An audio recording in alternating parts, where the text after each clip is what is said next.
Bonjour et bienvenue dans cette nouvelle édition d'FMC TV, votre télé 100% Oise. Au sommaire cette semaine, nous irons dans une pâtisserie senlisienne pour tout savoir sur la bûche de Noël.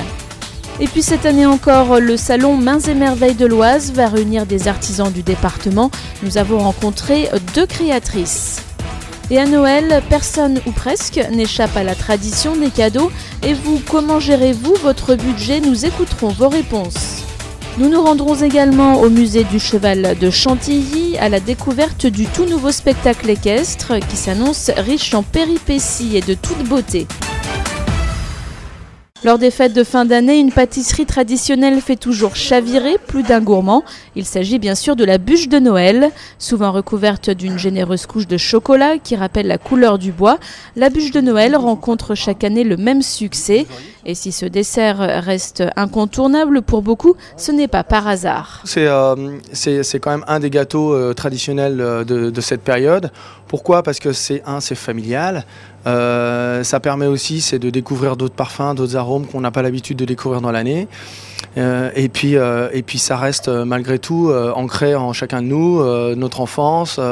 Alors même si forcément on n'a pas toujours faim à la fin du repas, mais on a toujours envie d'un morceau de bûche, parce que ça se termine comme ça, comme un peu avec les cadeaux. Ça fait partie vraiment de l'ensemble et de la féerie de Noël. La préparation d'une bûche nécessite des ingrédients bien connus de ceux et celles qui s'essayent à la pâtisserie, de la génoise, du sirop, de la crème au beurre chocolat. Mais attention, certaines astuces peuvent faire la différence entre une bûche normale et une bûche vraiment réussie. Si vous n'avez pas des bonnes matières premières, si vous ne choisissez pas les meilleurs ingrédients, vous ne pourrez pas avoir une bonne bûche, c'est pas possible. Donc ça, c'est vraiment le premier truc, c'est ça. Après, c'est que de bien respecter l'ensemble des règles qui va permettre de pouvoir élaborer cette bûche.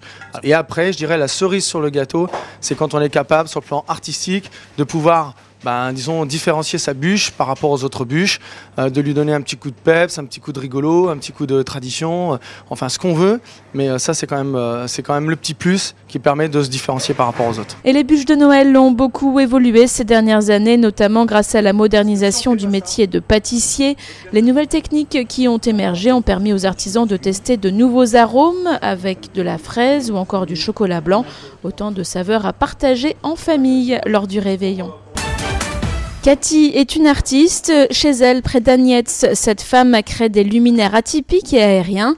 Récemment, elle a eu la chance d'être sélectionnée pour participer à l'exposition Mains et Merveilles de l'Oise organisée par le Conseil général. Elle va donc se retrouver aux côtés d'autres artisans du 7 décembre au 17 janvier prochain. Et pour Cathy, c'est surtout l'occasion de toucher un public bien plus large que d'habitude. C'est une vitrine formidable qui est généralement très festive, qui est ouverte à tous. Donc on touche un public qu'on ne touche pas forcément ailleurs. On a des familles, on a des gens qui n'iraient pas forcément voir des expos artistiques. On a un éclectisme dans la population qui vient visiter cette exposition. Je travaillais sur des très très gros volumes. Et la demande du public, en fait, c'était sur des tout petits volumes. Donc j'ai commencé à travailler sur du petit volume, ce qui n'était pas du tout une intention de départ. Et j'ai énormément de personnes âgées aussi, généralement, qui me disent « Vous devriez, ce serait bien s'il y avait des fleurs, s'il y avait ceci, s'il y avait cela. » Et le salon Mains et Merveilles de l'Oise, en plus d'être une vitrine pour les artisans présents, pourrait également permettre de consolider les projets de certains. C'est le cas d'Anne, qui s'est mise à fabriquer des habits pour le bien-être des jeunes enfants. Ces produits sont conçus avec du tissu bio made in France pour réduire l'impact carbone.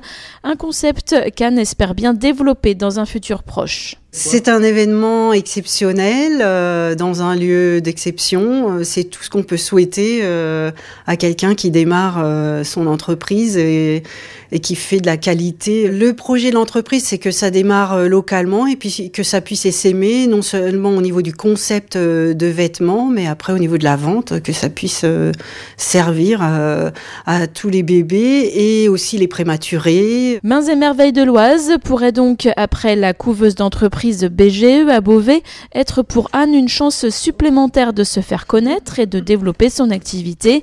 Elle et Cathy ne seront pas les seules à venir exposer leurs produits à l'événement. Une trentaine de producteurs locaux seront présents à l'hôtel du département de Beauvais. De quoi découvrir des techniques et échanger avec les créateurs. Les fêtes de Noël approchent et de nombreux enfants ont déjà sans doute écrit au Père Noël.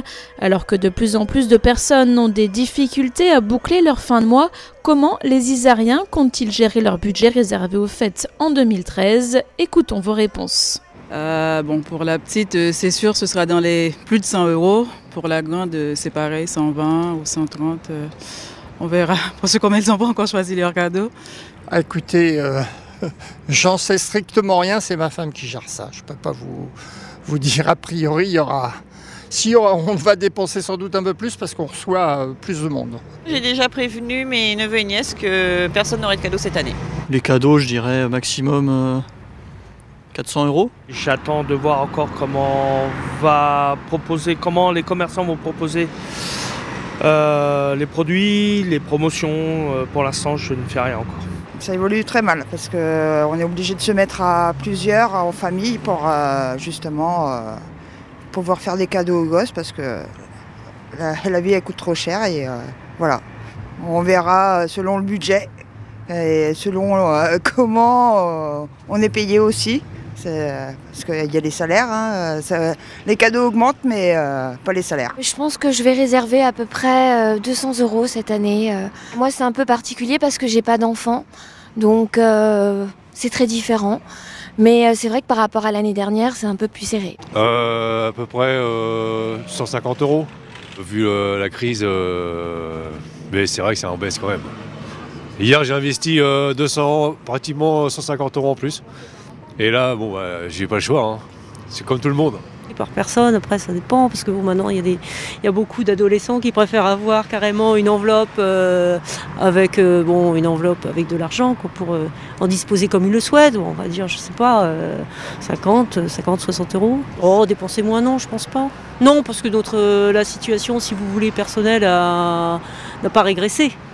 Donc il n'y a pas de raison que l'enveloppe régresse, quoi. Enfin, je veux dire, il faut rester cohérent. Et ça sera beaucoup moins que l'année dernière parce que les temps sont durs et qu'il est hors de question de pouvoir mettre une somme par personne qui dépassera 30 € au lieu de 50 l'an dernier. Au musée du cheval de Chantilly s'est déroulée récemment la dernière répétition d'un spectacle équestre qui pourrait bien charmer les plus petits comme les grands. La petite fiancée des neiges, c'est le nom de cette performance, met en scène Tania, une écuyère, qui va devoir relever de nombreux défis après avoir croisé la route d'une bien vilaine sorcière. Une quête où les animaux qui interviennent occupent une place centrale. Ce qu'on essaye de créer, c'est un vrai lien entre le personnage et son cheval. C'est-à-dire que le cheval va pouvoir aider le personnage dans sa quête et le personnage se confie à son animal quand il est malheureux. Voilà, c'est vraiment un parcours d'amitié entre l'homme et son cavalier. Lors de ce spectacle, la charmante Tania aura affaire avec des cavalières orientales, des indiennes et bien d'autres. Le public aura donc droit à des scènes impressionnantes où la confiance entre l'homme et l'animal doit être totale. Plusieurs années de formation sont nécessaires pour aboutir à un tel résultat sur la scène du musée du cheval. C'est tout un travail de confiance qu'établissent chaque cavalière du musée vivant du cheval avec son cheval. Il faut savoir que les chevaux qui sont dans notre spectacle, il y a un travail minimum de 3 ans avant de pouvoir avoir toutes les connaissances en dressage, en basse école comme en haute école. Il faut de la confiance parce qu'évidemment, pour un cheval, c'est pas, ça coule pas de source de devoir supporter des effets spéciaux, de la neige, de la fumée, des bulles, un éventail, tous les accessoires de spectacle. À chaque fois, ça demande un vrai travail. Ce spectacle équestre qui dépeint plusieurs lieux et plusieurs personnages auquel est confrontée l'héroïne fait bien vite perdre la notion du temps. La petite fiancée des neiges se trouve donc parmi les spectacles à ne pas rater cet hiver. Un moment à partager en famille pour oublier le froid et laisser son âme d'enfant galoper dans une histoire enchanteresse. Ainsi se termine cette dernière édition d'FMC TV. Pour retrouver toute l'actualité de l'Oise, rendez-vous sur notre site web www.fmcradio.fr.